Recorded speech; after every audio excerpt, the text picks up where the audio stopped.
Le sue opere producono una tale quantità di domande che noi stiamo continuando a risponderci. Io ti firmo e tu diventi una mia opera. Tu compravi all'artista la tua stessa natura di opera d'arte, che non è male come storia.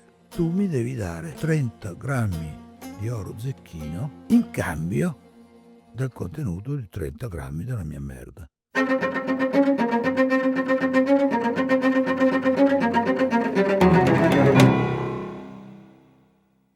Allora, intanto mi fa strano essere qua a parlare di uno degli artisti che mi ha segnato di più, ma penso non solo a me, perché ero al liceo quando tra i miei compagni, insomma, si studiava storia dell'arte e avevo 18 anni e quando incontro Manzoni, cioè ho detto fermi tutti, c'è qualcuno che ha capito qualcosa di diverso, no? E sembra quasi, avevo quasi la sensazione che fosse non figlio del suo tempo, ma figlio di ogni istante da lì fino alla fine dei nostri giorni, quasi infiniti come le sue linee, no? E quindi ringrazio te, Flaminio, ringrazio la Fondazione Manzoni con la figura di Rosalia Pasqualino Di Marineo per essere qui e parto con una domanda che è un po' una domanda di iniziazione di questo contenitore d'arte. Che cos'era l'arte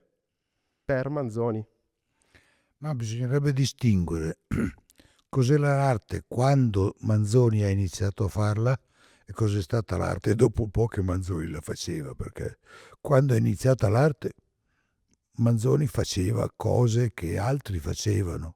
È stato vicino al movimento nucleare, è stato vicino a Bai, anche se i due non si sono mai stati simpaticissimi.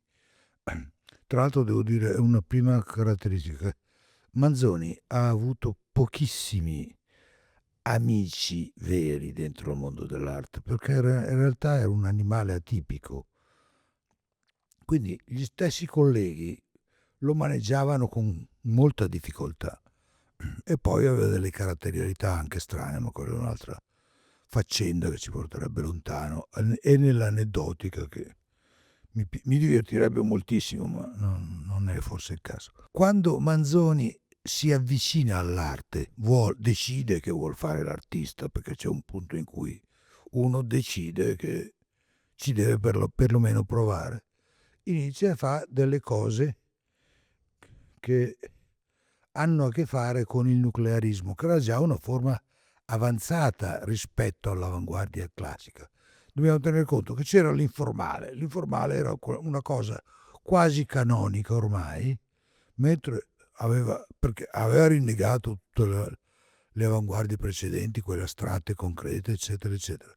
L'informale comunque era diventato una sorta di accademia.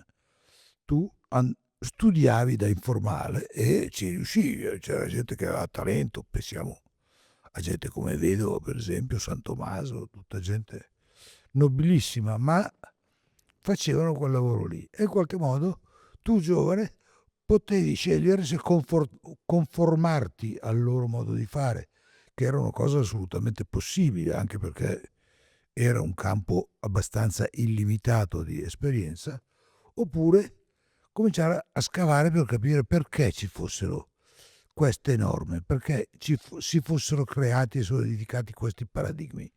I nucleari facevano qualcosa del genere, anche perché avevano altri tipi di aperture.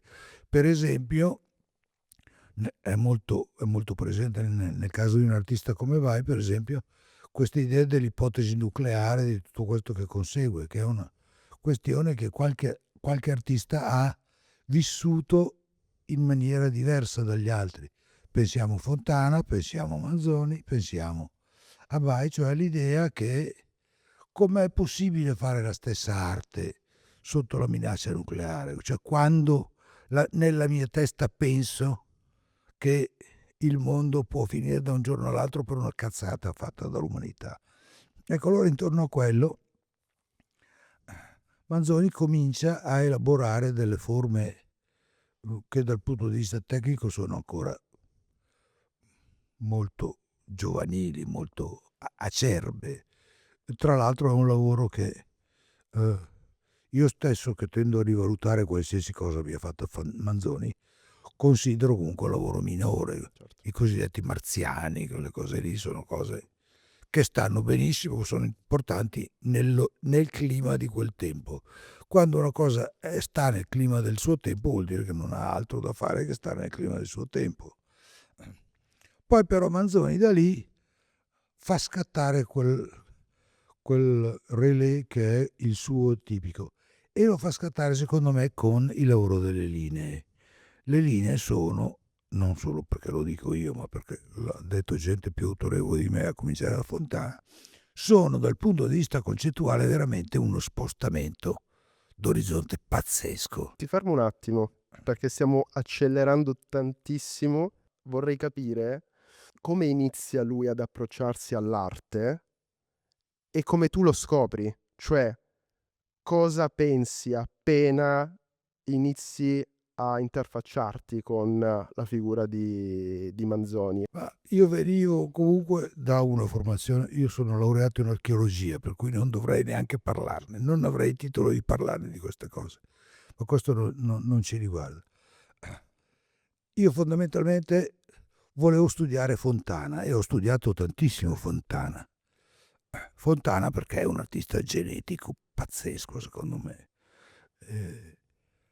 Quindi a Manzoni capiti in qualche modo, è lì, è il primo che, Certo.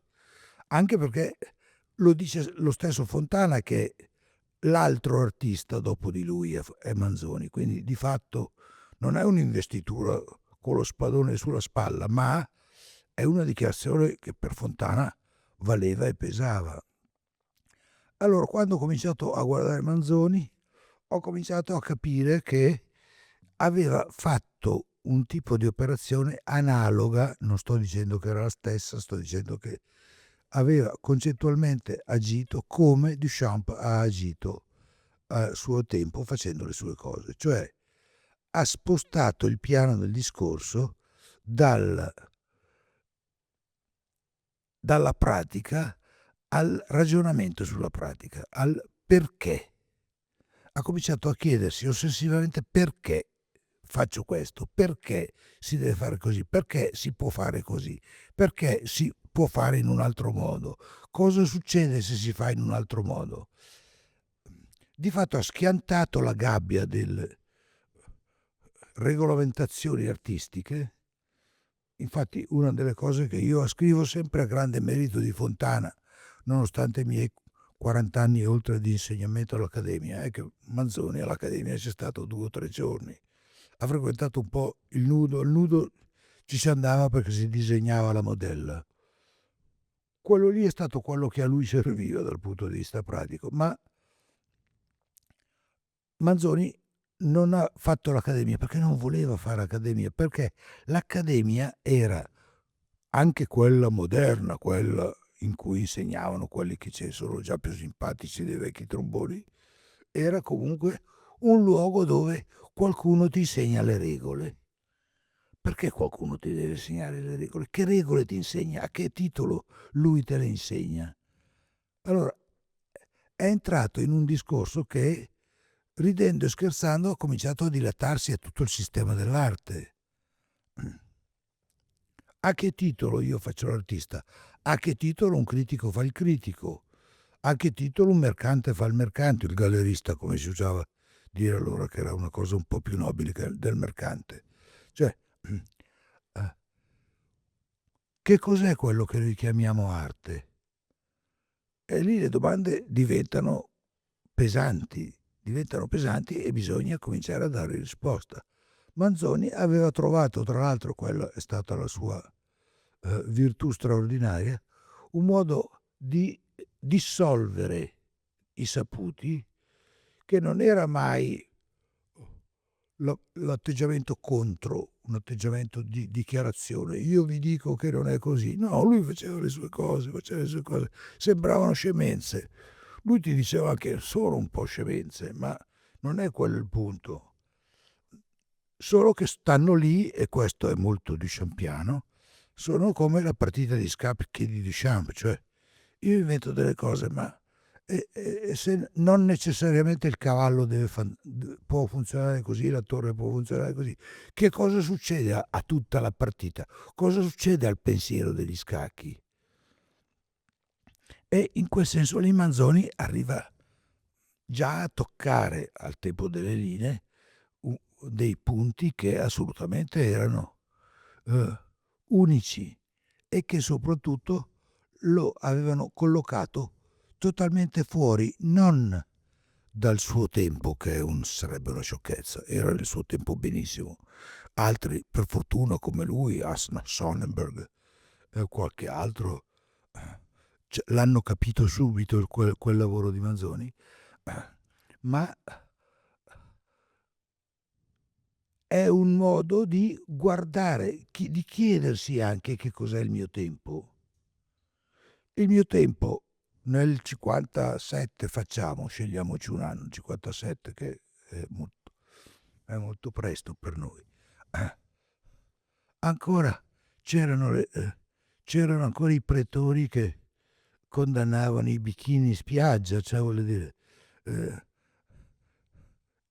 io non avrei potuto girare senza calze, cioè delle banalità che segnavano un clima ad un altro livello.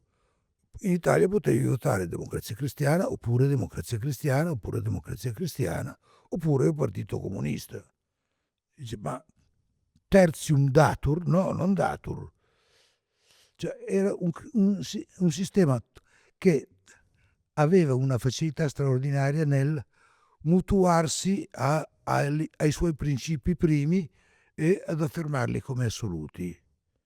Chi l'ha detto che sono solo quelli? Chi si è detto che siano così? Cioè, è possibile giocare un'altra partita nel mondo solo dell'arte, per carità, nel mondo solo dell'arte, però Sì, c'era il situazionismo che comunque dava un imprinting importante a questo senso di sovversione della società. sì, Cioè arrivava quella ventata lì. sì, il situazionismo è stato poi una situazione anche molto italiana.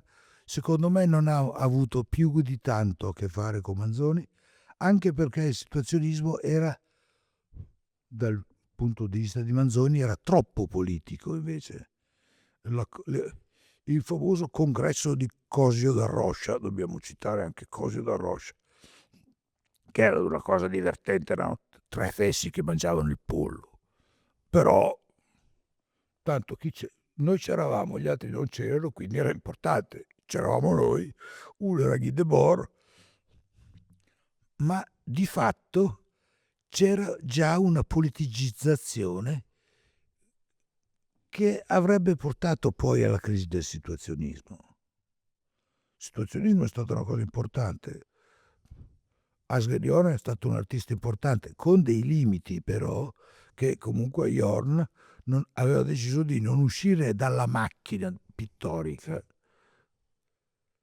Perché aveva deciso di non uscire? Perché aveva buttato talmente tanta carne al fuoco e dice no, questo me la tengo. Questa è la bicicletta su cui io pedalo. Manzoni rispetto a quello è in un'altra posizione, è veramente uno che si mette da un'altra parte e ci guarda. E guarda l'arte e dice, oh, secondo me è così. Non ci volete credere, non me ne frega niente. Non ha mai proposto niente. Era uno che ha scritto una tonnellata di manifesti. Nella prima parte della sua vita era uno che ci dava coi manifesti, eccetera. Perché era un meccanismo classico, veniva dalla tradizione della neoavanguardia e quindi sapeva che era un modo, tra l'altro. Lui aveva come un problema, secondo me, mettendolo biograficamente, era come uno che aveva capito che doveva fare in fretta. È vero. Lui doveva fare in fretta.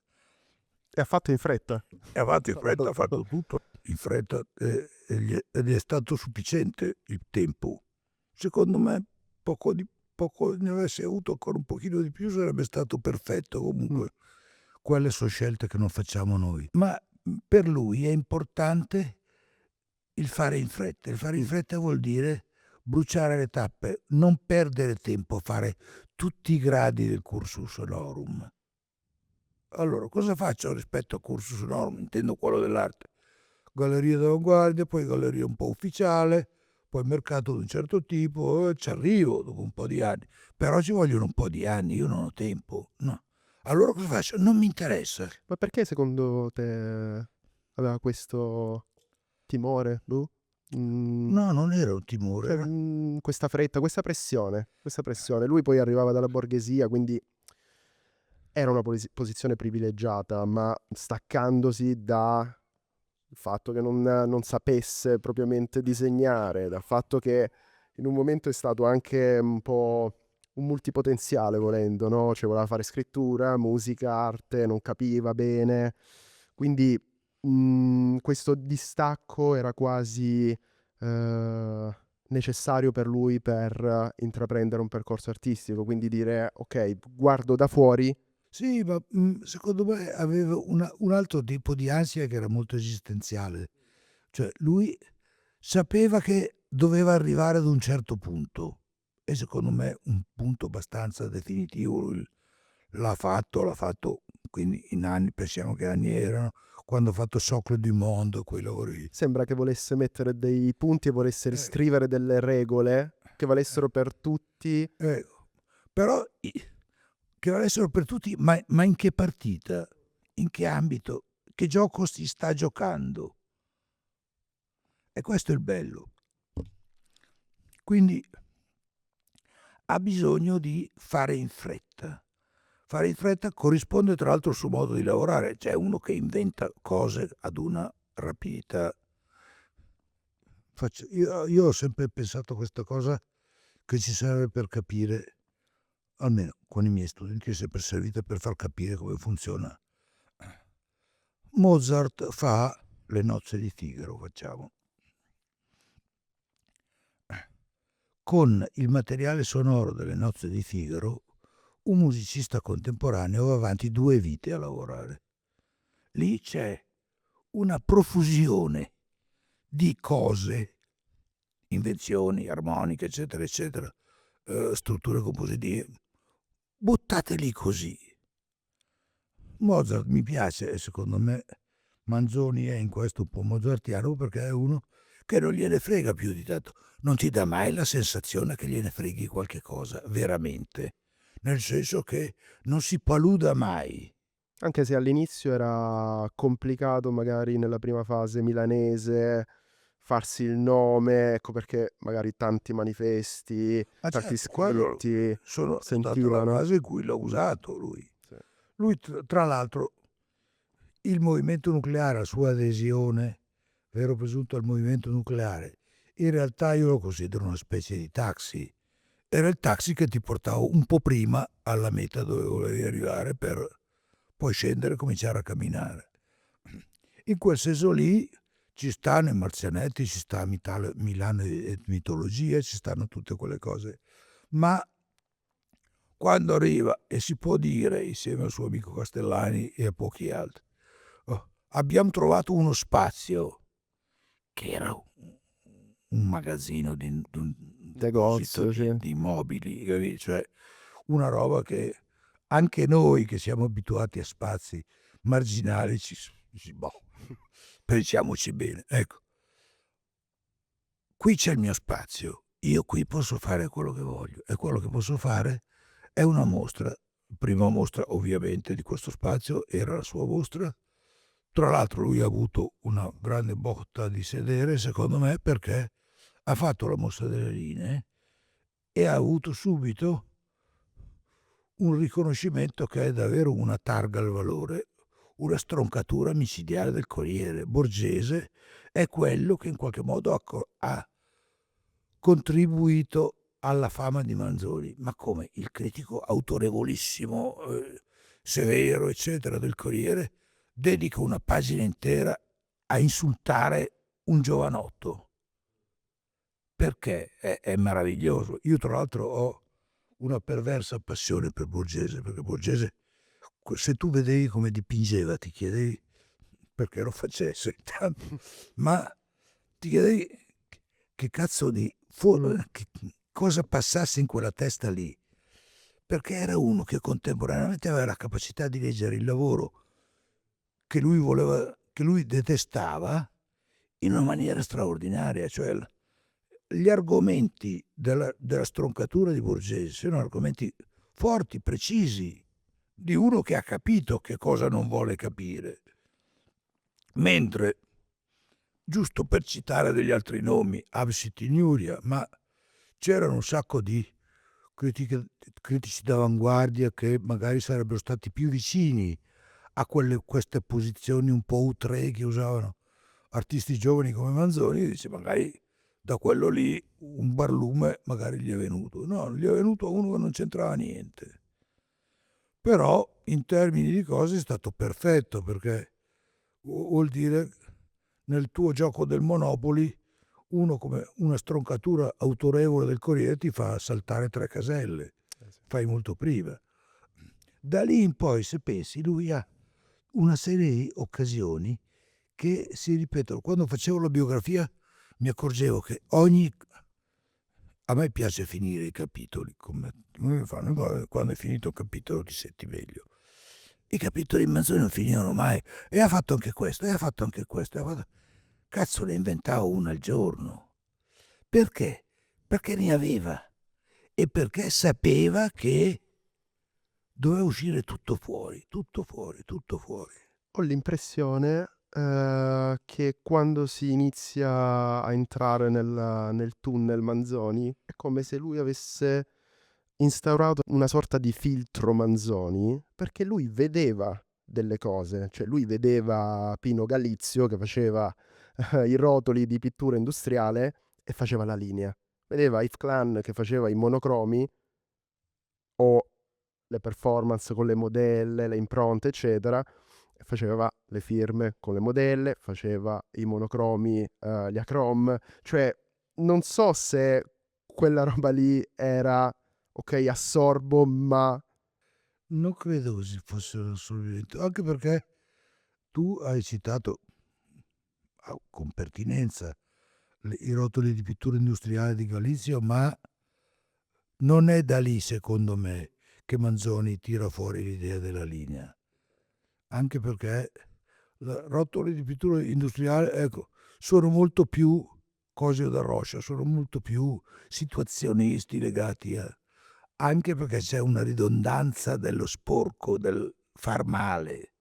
Ecco, penso un po', tutta l'area di Iorne e dintorni, quindi Galizio, Simondo pittore apprezzabilissimo che in Italia non posso esprimermi bene, che in Italia non caga nessuno, non ho mai capito perché. Tra l'altro Simondo era anche quello che faceva una rivista che si chiamava Eristica, quindi è uno che sparava alto, però in Italia non l'ha mai cagato nessuno, non si sa perché. C'è sempre tempo, perché bisogna lasciare alle giovani generazioni la chance di riscoprire delle cose. Comunque in tutta la parte situazionista trovi sempre quel ma malfatto, quel fare brutto, quel fare sporco, contaminare cose, ma con un'idea comunque quantitativa. Le linee che cosa sono? Sono proprio un rotolo e una linea. Cioè sono fatte di niente, sono l'enunciato primo di una linea.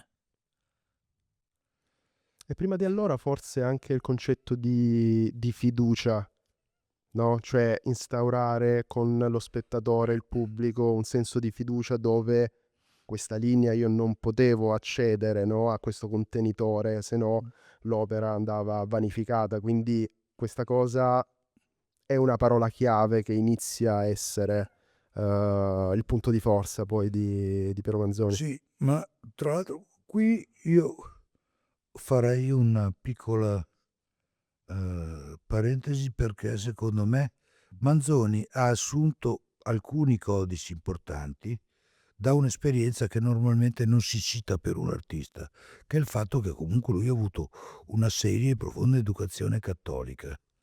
E allora la sacralità di certe cose e soprattutto la segretezza di certe cose di certi segni sono delle cose importanti, però le devi rimuginare, capire, eccetera. Se noi pensiamo ai, ai, ai rotoli in cui, ai cilindri, ecco, non mi Sì, veniva la parola, ai cilindri in cui lui mette le linee, che sono dei normali cilindri di cartone con il tappo, che i doganieri hanno pensato bene di aprire tutti perché ah, bene, no, perché il meccanismo della linea è: tu ti devi fidare che della mia parola, che è quello che normalmente si fa se sei cattolico tutte le domeniche quando vai in chiesa.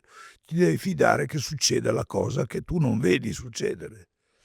E quindi il meccanismo è un po' quello. Ma te lo immagini un doganiere italiano di fronte all'idea, dice: "Guardi, c'è questa cosa, è un'opera, ma lei non la può aprire, è una cosa che comunque non doveva essere aperta", anche se i doganieri non eran d'accordo. Però ecco, non lo va dal punto di vista della ridondanza, cioè il suo rotolo, che è un rotolo semplice, lo mette in un cilindro di cartone, cioè una cosa che non ha niente di lussuoso o di certo. enfatico, non è quello lì. Però il meccanismo che il contenitore sia come un reliquiario, sia la cosa che ti fa vedere la cosa che non vedi, quello lì è un pensiero micidiale, ed è un pensiero che, tra l'altro, queste sono magari menate che mi son fatto io quando me ne sono occupato, ma non credo che fossero così sbagliate, è il fatto che comunque il reliquiario deve esistere perché c'è la reliquia. La reliquia è una cosa brutta da vedere, però il reliquiario funziona in luogo nel meccanismo di produzione, nel senso, funziona in luogo della reliquia. Ecco, tu vedi questi cilindri, io me li immagino la mostrina nel magazzino della galleria, con tutti i cilindri messi in fila, eccetera. Tu vedi la mostra, ci sono solo dei cilindretti, sono solo dei cilindretti. Però io ti dico che dentro i cilindri succede anche una linea di lunghezza infinita. Come di lunghezza infinita? Eh sì, perché uno inizia, basta che non, oppure, come secondo il suo meccanismo, linea di 6 metri e 73, 9 metri e 22 in vento. Non ho mai saputo tutte le misure, anche perché mi sembrava cretino saperle tutte. Ma teoricamente son tutte linee di lunghezza infinita, sono brandelli di un infinito. Per farli tra l'altro c'era una notevole fatica e tempo Sì, no, investito. poi c'era, tra l'altro bisogna, ecco, è il caso di uno che si è inventato totalmente i suoi mezzi di produzione, che erano elementarissimi, ma erano al di fuori di qualsiasi Eh codice. sì, Cioè, inventare lo stoppino che permetteva di tracciare la linea senza alzare la mano dal rotolo. Tenere in tensione il rotolo perché funzionasse sempre e non avesse quello che facciamo noi a mano, che non ci riesce a farlo perfettamente, eccetera. Eran tutte mh, dei pensieri piccoli, però che bisognava avere tutti e metterli in fila tutti perché la cosa avvenisse come una linea. L'ho fatta e poi la chiudo lì dentro. Da lì in poi siamo io e te, io autore e tu spettatore, che dobbiamo credere che sia vera tutta questa cosa. E in quel credere che sia vera tutta c'è un meccanismo di adesione che è già artistico. In fondo noi guardiamo un Piero della Francesca e crediamo che sia la realtà, quella roba lì non è la realtà. Abbiamo inventato la prospettiva, che è una forma di falsificazione straordinaria. La crediamo tutti vera. E perché non bisogna credere a quest'altra finzione, no? Ecco, allora ti conforta, in fondo ti pone in una situazione all'apparenza semplice, tutto l'oggetto è un cilindro di cartone con dentro un rotolo di carta giallina, che era carta da spoiler probabilmente. C'è questo segno che c'è, non è che si può far finta che il segno sia tracciato, deve essere tracciato, perché Certo. è la fatica, è il suo corpo che l'ha tracciato, sulla sulla presenza poi della sua corporeità io insisterei molto. Date tutte queste premesse, allora questa è una cosa che io posso considerare sacrata e come tale io posso tenermi, condividere l'enunciazione, che è la cosa, che il contenuto del cilindro è vero, e quindi non aver bisogno di aprirlo.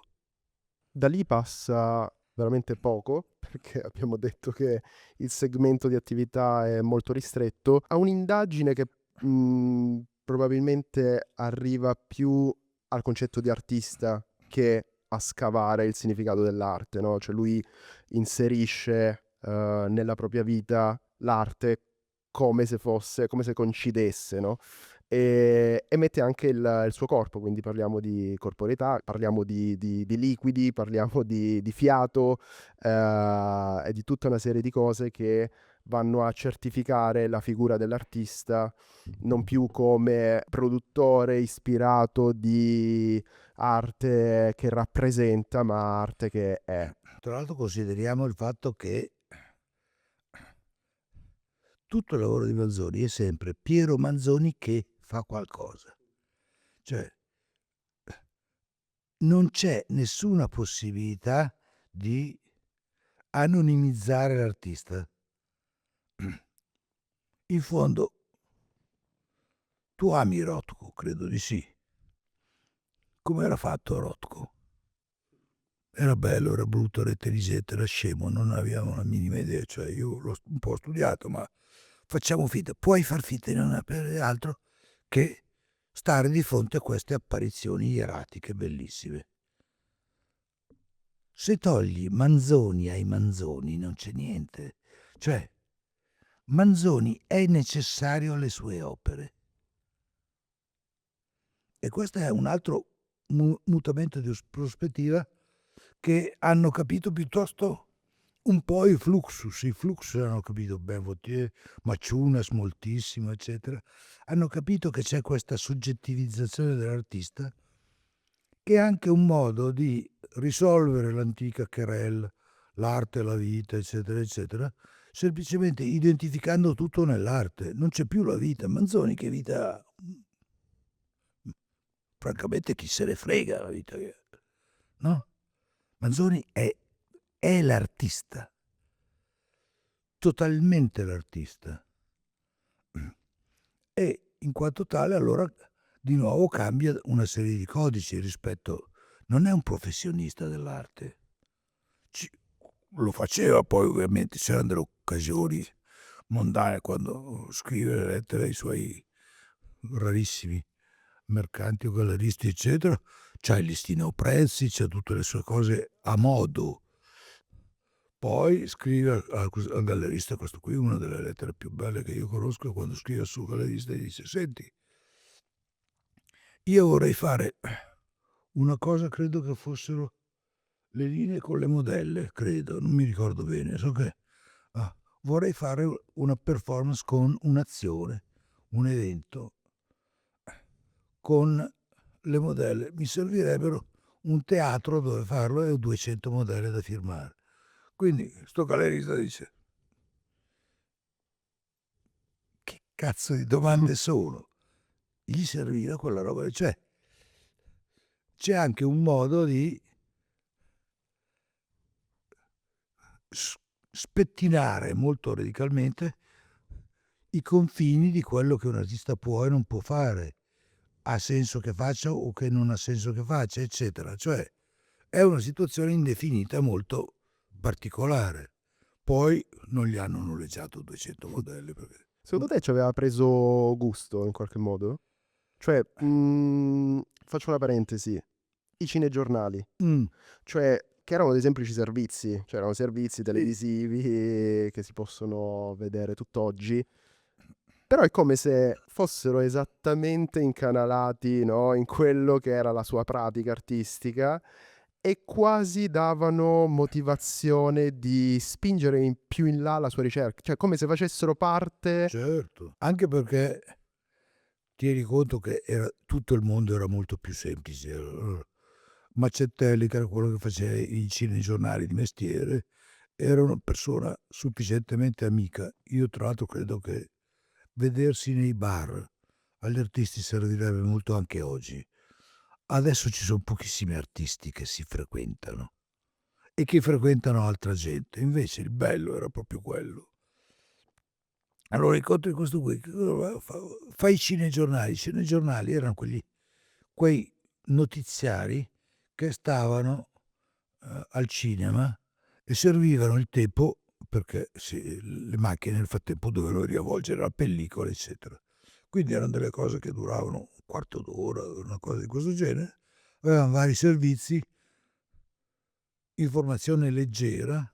Tra l'altro la cosa divertente è che alla sedi che era quella per cui, sono stati girati quelli di Manzoni, l'autore dei testi era Corrado Vantoni. Corrado, poi incroci professionalità che hanno avuto altre vicende pazzesche, ma che nascevano tutte in un melting pot abbastanza comune. Quindi non è che fosse una totale operazione del cinematografaro, quella roba lì. Era una roba fatta secondo una partecipazione che comunque Manzoni ha sicuramente manifestato e in parte imposto anche, per cui la cosa si poteva fare in una maniera che all'artista andava bene. Quindi automaticamente diventava una forma di critica o di espansione del lavoro alla quale Manzoni non era sfavorevole, ma invece, anche perché sarebbe stato molto più semplice, e sicuramente qualcuno l'ha fatto ma non ce ne ricordiamo per fortuna, che qualcuno lo pigliasse per il culo, dici ma chi se ne ecco. Tu vai al cinema per vedere uno che fa una cosa un po' strana, bizzarra, oppure vai per indignarti. Ma chi se ne fotte di indignarsi, no? Ecco, quindi Manzoni ha usato quel meccanismo lì nei limiti in cui si poteva usare, mantenendo inalterato il fatto che i servizi, in quanto i servizi del cinegiornale, non avevano niente di manchevole. Attraverso una comunicazione di questo genere, a te spettatore semplice, ho fatto capire molto prima le cose che un critico ci metterebbe molto, molto a capire. Facciamoci caso di quanto poco Manzoni abbia avuto a che fare, Manzoni vivente, con la critica d'arte. È formidabile. È riuscito a scansarli tutti, o tutti sono riusciti a scansare lui, e lui se n'è rigorosamente fregato. Si è fatto un po' da solo. La rivista, i manifesti, la galleria, i cinegiornali. Poi è chiaro che, ecco, ma Guido Ballo ha scritto qualcosa, però non ha scritto su Manzoni.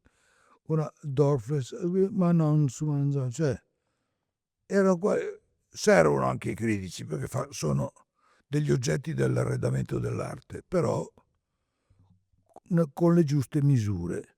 La rivista la faccio io, la comunicazione la do io, le opere le faccio io. Ci ho messo il mio sangue, avrebbe voluto fare anche quello, no? E ci ho messo tutto il resto. Le mie opere sono fatte del mio fiato, poi al momento opportuno dichiarazione, c'è la mia cacca, quindi il mio corpo c'è e io sono colui che, e non c'è niente da fare, non puoi sottrarti a questo, no?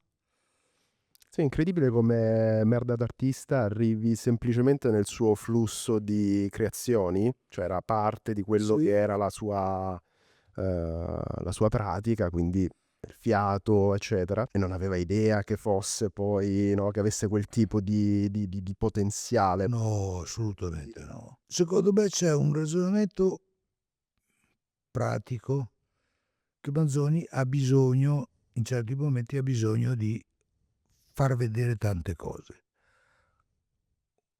Una cosa deve essere moltiplicabile, l'idea delle linee. Faccio un'altra cosa moltiplicabile, che sono le scatole di merda d'artista. Ne metto in giro tante, che vuol dire anche posso fare cambio con altri artisti, quindi usare gli altri artisti per veicolare anche il mio messaggio, esporle in vari luoghi contemporaneamente, eccetera, eccetera. Poi stiamo parlando sempre di quantità minime in situazioni minime. La mostrina di Albisola vale come una mostrina d'Albisola. La mostrina da Scacchi Gracco vale come una mostra da Scacchi Gracco, cioè non è che arriva Gagosian, eccetera. Non esistevano quelle robe lì. Non sono sicuro che fosse un male. Se posso dire liberamente, non sono sicuro che fosse un male. C'erano queste situazioni marginali in cui si poteva fare queste cose. Quindi lui pensa, ha 2 o 3 idee chiare che possiamo astrargli in questo modo. Lui sa che un contenitore chiuso funziona come reliquiario. Lui sa, il contenitore chiuso per lui non è una novità. In più, noi non abbiamo idea del successo immediato, formidabile che ha avuto la diffusione della carne in scatola. Infatti la sorella nel documentario dice: "Conoscendo mio fratello probabilmente era carne in scatola, gli ha cambiato l'etichetta e via". Non è proprio così, però è un pochino più complicato. Comunque il punto è che lui fa un contenitore, io ti dico, vedi che si torna alla linea, io ti dico e tu convieni con me che contiene la mia cacca, e quindi tutto il resto poi va di conseguenza. Lo fa moltiplicabile, anche perché l'idea è cacca. Stiamo parlando del minimo della cosa che ha meno valore al mondo. È merda, no? Però contemporaneamente in quell'operazione qui lui sta occupando un altro pezzo di terreno. Lì bisognerebbe, ma non mi interessa, a me non interessa, ma sarebbe interessante osservare come le varie esperienze dei vari primi Fluxus. Lui ha avuto uno strano controverso rapporto con Ben Vautier, per esempio, eccetera. Comunque, come di robe così, di robe fuori dai coppi, se ne facevano tantissime. Lui doveva sempre trovare un posizionamento rispetto a una quantità di cose inaudite e trovare il modo che il suo segnale suonasse diverso. Il segnale di merda d'artista è un segnale molto forte. Contemporaneamente è un segnale debolissimo, che stiamo parlando di merda in scatola, no? Tant'è che lì corre dei rischi, perché per esempio gli stessi suoi sodali, perlomeno quelli che comunque stavano più attenti al suo lavoro, rimangono perplessi. Che dire, ha fatto una cagata, sembra, appare brutto nell'occasione, ma comunque, oltre al fatto che nei nostri scenari dovevamo sempre mettere che c'era una stampa di destra che era molto divertente allora. Cioè, il Borghese lo leggevi ed era spassoso, il Candido lo leggevi ed era spassoso, ed erano giornali che facevano il contraltare in modo efficace. Erano giornali che avevano una loro presenza forte. Immagini dargli in pastura una roba come una merda d'artista che scatenamenti creava. Quindi dobbiamo calcolare anche gli effetti mediatici. Adesso qui che abbiamo tutti i social, le robe, i fake, l'intelligenza artificiale, un sacco di menate. Allora una stroncatura a stampa funzionava ancora, da certi giornali di più, di certi di meno, e ti dava anche una collocazione. Tra l'altro Piero Manzoni era già un caso controverso perché era una persona di estrazione aristocratica, borghese, perché aveva i soldi, comunque non doveva far la fame o robe di questo genere. Però contemporaneamente recitava la parte dell'artista in totale opposizione, quindi non faceva tornare i conti neanche con se stesso, con la propria fisionomia sociale. La stampa di destra impazziva per queste cose, è un coso divertente. Anche la comparazione con loro, magari. Quello lì è il punto vero che ha creato interesse. Poi se sei Manzoni e leggi i giornali, leggi tutti, cerchi le notizie strane perché ti diverti a leggere le notizie strane, scopri che hanno messo su gli Stati Uniti, l'Inghilterra, eccetera, hanno messo su questo comitato che deve stabilire le regole della parità aurea dell'oro, perché fino a quel momento là la cosa è stata seria. Lì funzionava che un dollaro corrispondeva a una certa quantità di oro che stava a Fort Knox. A Fort Knox ci sono ancora delle tonnellate e tonnellate di oro, solo che poi a un certo punto diventava un freno all'economia funzionare con la parità aurea. Allora si è stabilito un sistema di concambi, tutte quelle menate lì, per cui il dollaro aveva un valore X che non era più collegato al peso dell'oro. Questa cosa qua era una cosa che allora si faceva fatica a capire. A parte, io ho smesso di tentare di capirla molto, molto prima perché non me ne fregava niente, ma a noi ci frega qualcosa di quanto vale effettivamente un euro. No, so cosa posso fare con un euro. Come sia il sistema di valore che regge l'euro, non me ne frega niente, cioè non è nella mia vita, nella nostra vita. Allora invece c'è qualcuno che dice no, fino a un giorno X, se tu vai figurativamente a Fort Knox e gli dai un dollaro ti danno un dollaro, il valore di un dollaro in oro. Quindi c'è un'equivalenza possibile.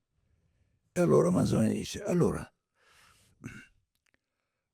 mantenendo retoricamente inalterato la parità aurea, io vendo la mia scatoletta di merda che ha un peso certificato che è sempre lo stesso. Poi in realtà le scatolette di merda non hanno sempre lo stesso peso perché non era interessante. Comunque l'essenziale era che l'enunciato fosse che il peso fosse lo stesso.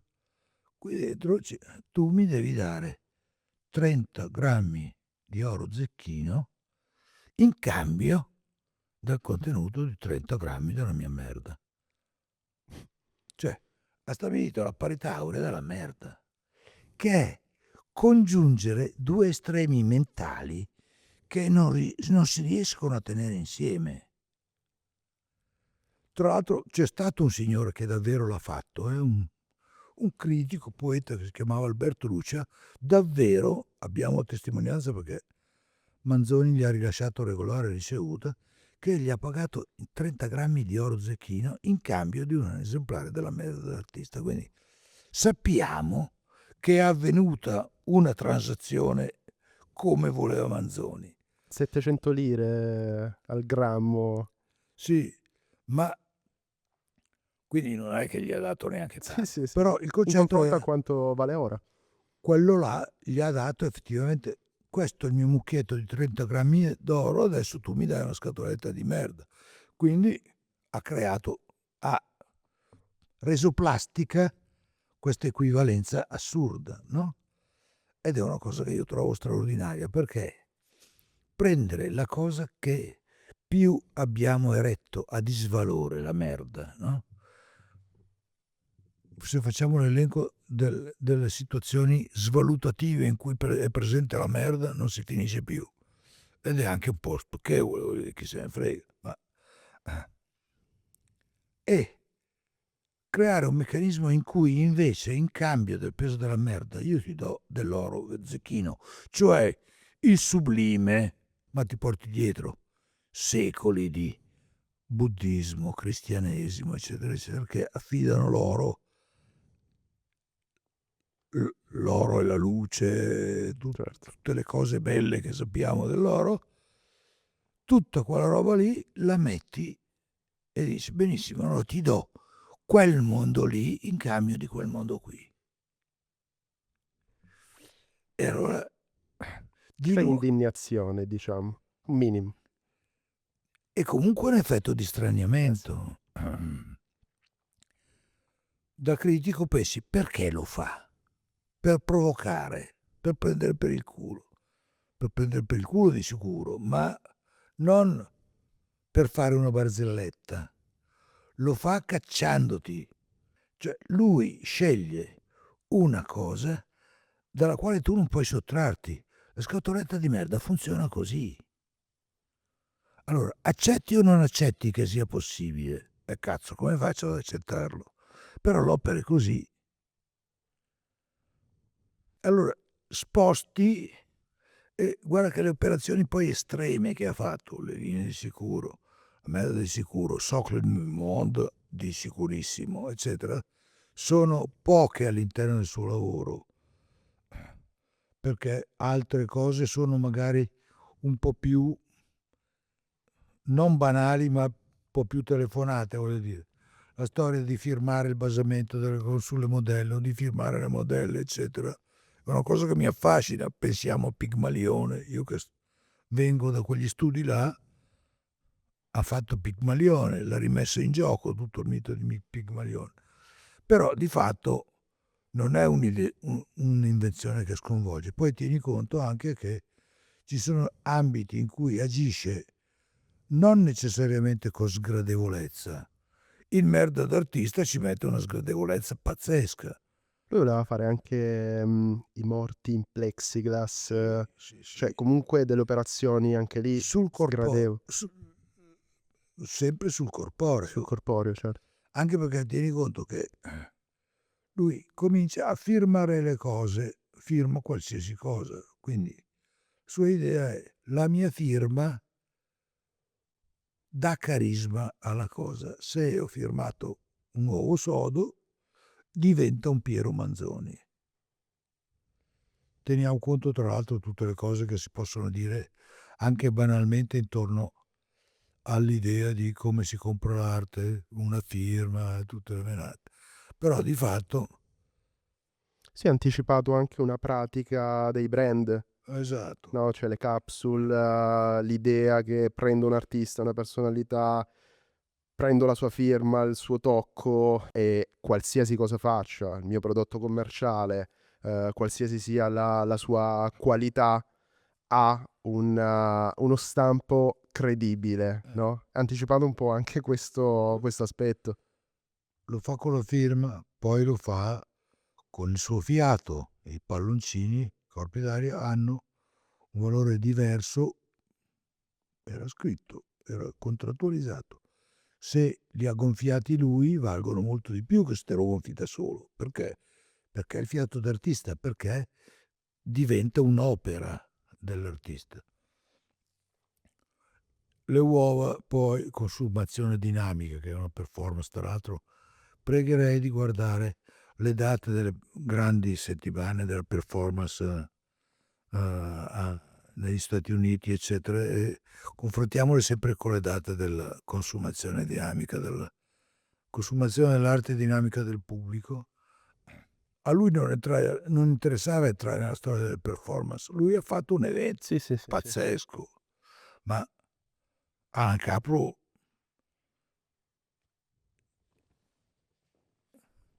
più o meno veramente è lì sulle date.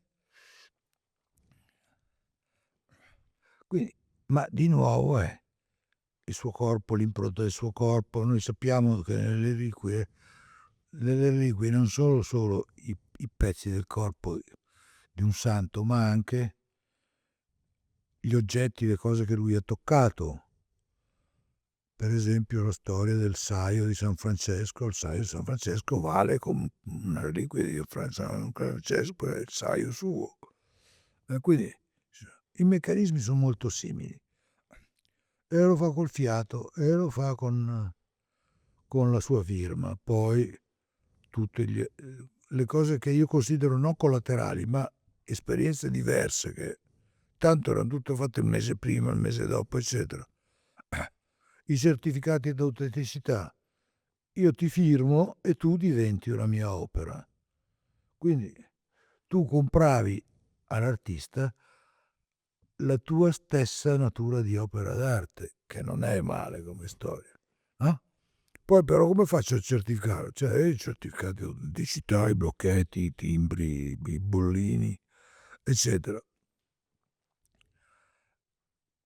E siamo di nuovo nel corpo. Poi fa questo testo che per lo più è un testo teorico, perché non poteva fare effettivamente, sia perché la sua visione trascendeva le possibilità tecniche, ma anche perché trascendeva alcuni limiti di legge che era meglio non superare. Ma io posso anche fare delle fiale di sangue d'artista. Su questo punto mi è venuto spontaneo il parallelismo con Mark Quinn, con Self, cioè esattamente quella roba lì. Cioè, nel senso, io riempio la mia testa ghiacciata di 4 litri e mezzo di sangue. Io lo trovo molto meno divertente Mark Quinn.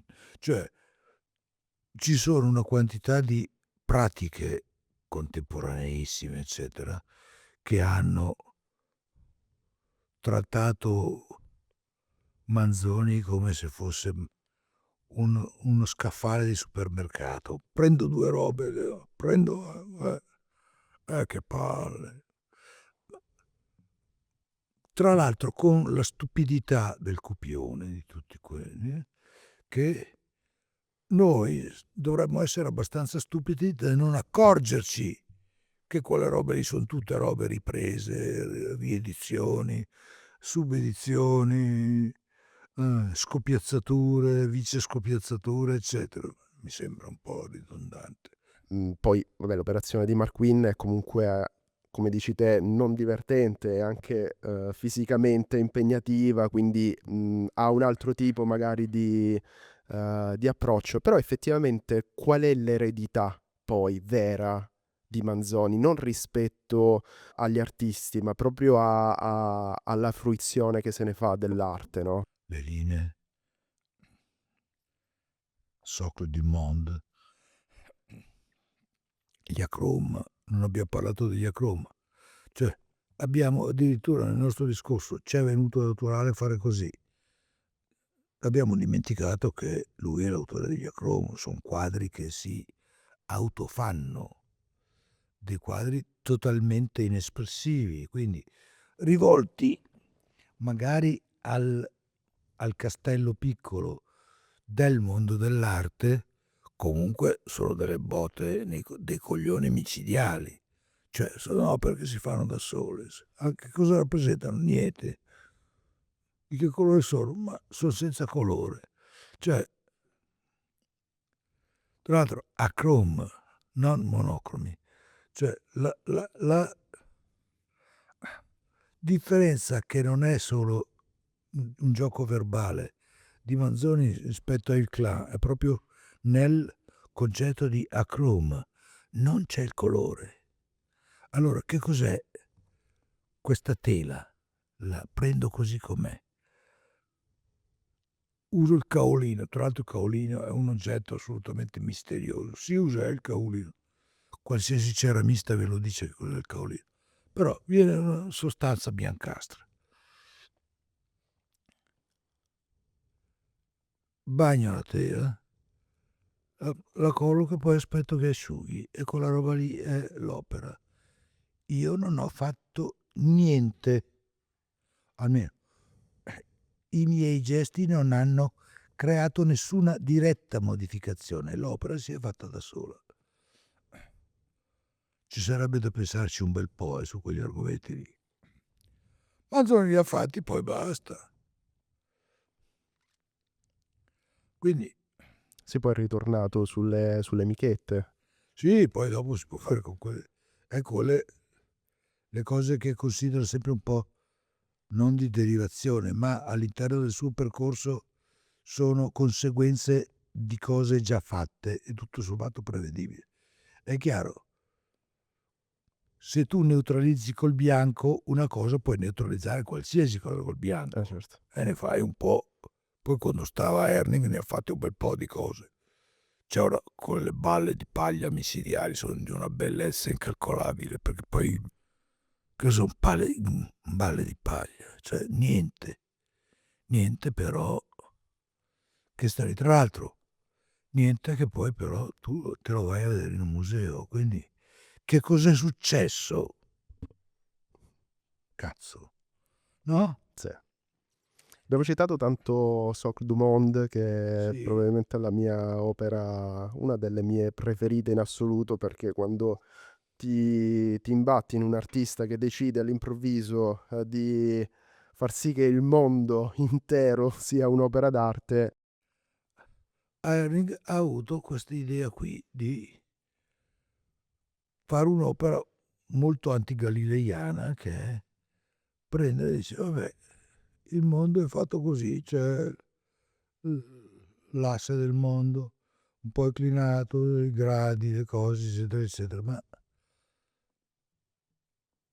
se io gli metto sopra la base, poi tutto il mondo diventa la mia opera.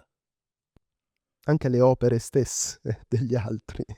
Tutto quello che c'è, tutte le persone, tutte le cose, gli animali, diventano tutte la mia opera. È un enunciato di una dismisura sublime in qualche modo, no?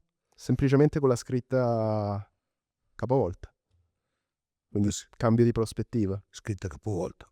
Siamo noi che infatti c'è una vecchia querela con Rosalia, ci siamo divertiti un sacco perché quando hai la foto di Socrate du Monde non sai mai come pubblicarla, perché dici la mettiamo dritta rispetto a noi, rispetto a lui, perché Esatto. la cosa è un po' controversa, no? E in questa controversia sta in fondo un'altra intuizione di Manzoni, che è sempre, io penso sempre agli scacchi, diciamo, ti mette in scacco.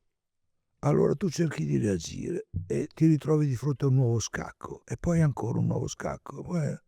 Manzoni fondamentalmente è uno scacco perpetuo, è bellissimo.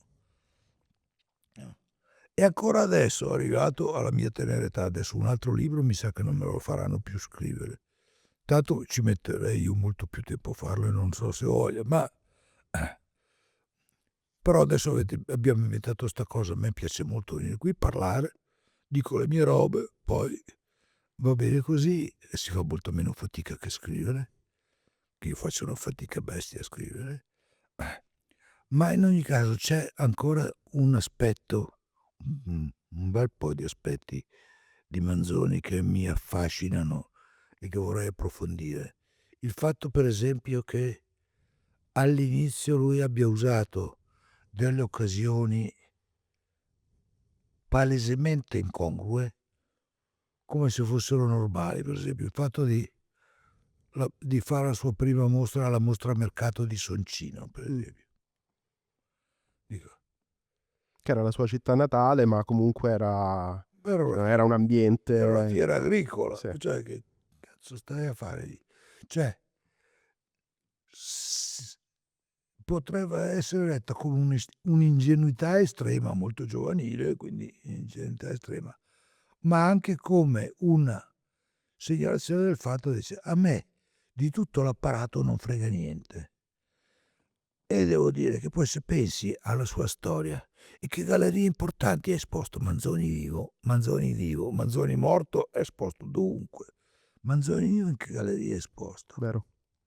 Cioè era un artista che secondo la cosa, come si chiama quella che guardo sempre su internet, quella dove danno i prezzi degli, Art Price, Ah, ok. artista di circolazione un po' secondaria, non vende tante opere, cioè era un artista di circolazione secondaria. Alla fine si è salvato perché ha avuto una famiglia che L'ha supportato l'ha fin dall'inizio.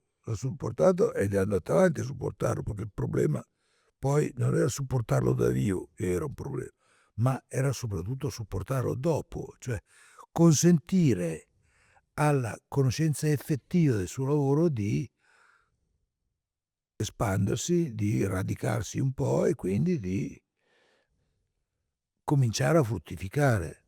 Pensa un po' che quando Celant ha fatto la mostra della Galleria Nazionale, che è stata fatta appena Manzoni morto, pochi anni dopo insomma, nella fase ancora iniziale del suo lavoro, ancora le polemiche erano furibonde, ma erano poi polemiche che in realtà, se guardi bene lì, c'è quel librino che ho fatto che si intitola La merda d'artista, sempre per Schira l'ho fatto, che racconta un po' della vicenda di quella mostra lì, che è la mostra in cui la merda d'artista viene esposta come opera di Manzoni all'interno di una piccola antologica di Manzoni, che è comunque una piccola antologica che gli dedica alla Galleria Nazionale.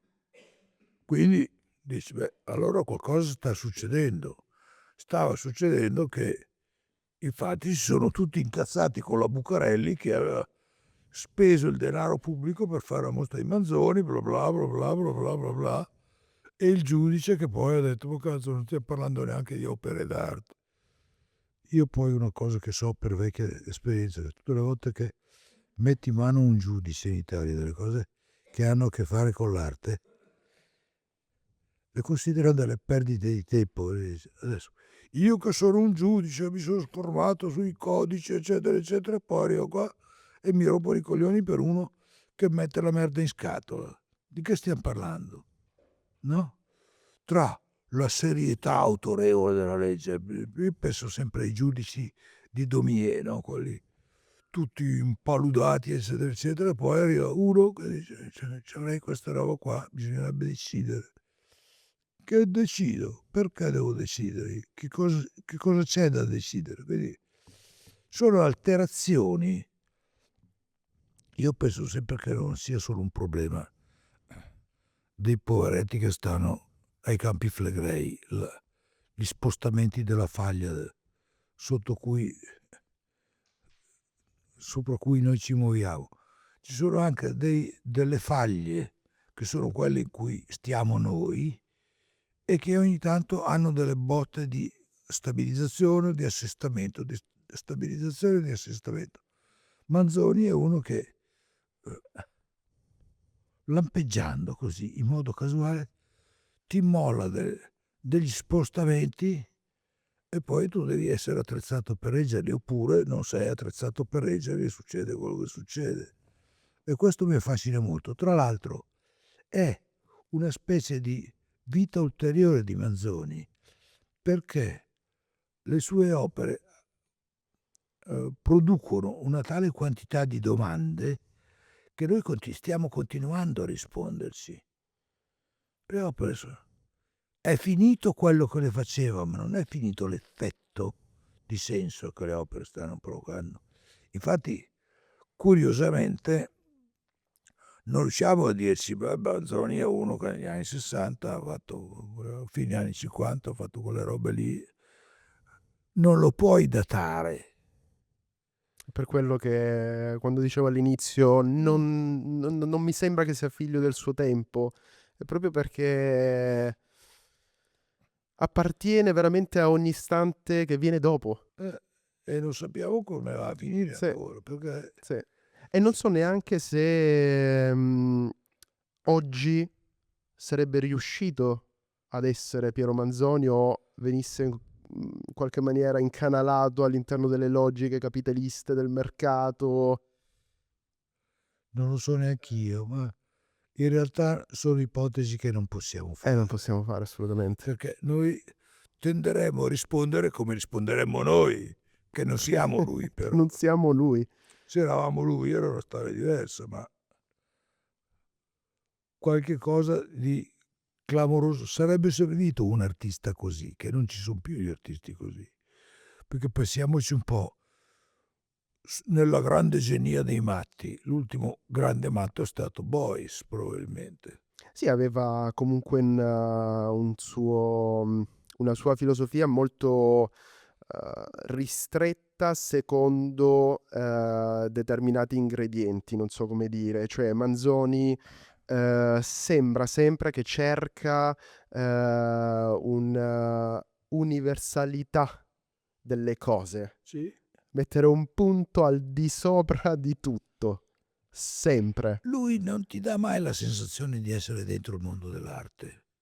Lui sta da un'altra parte. Ed effettivamente era così, poi tra l'altro. È esattamente così. Cioè lui comunque a Milano vive, no, respira di quegli ambienti e fa sì che il "network" tra virgolette ecco, non abbiamo parlato di che Milano fosse, no, in quel periodo.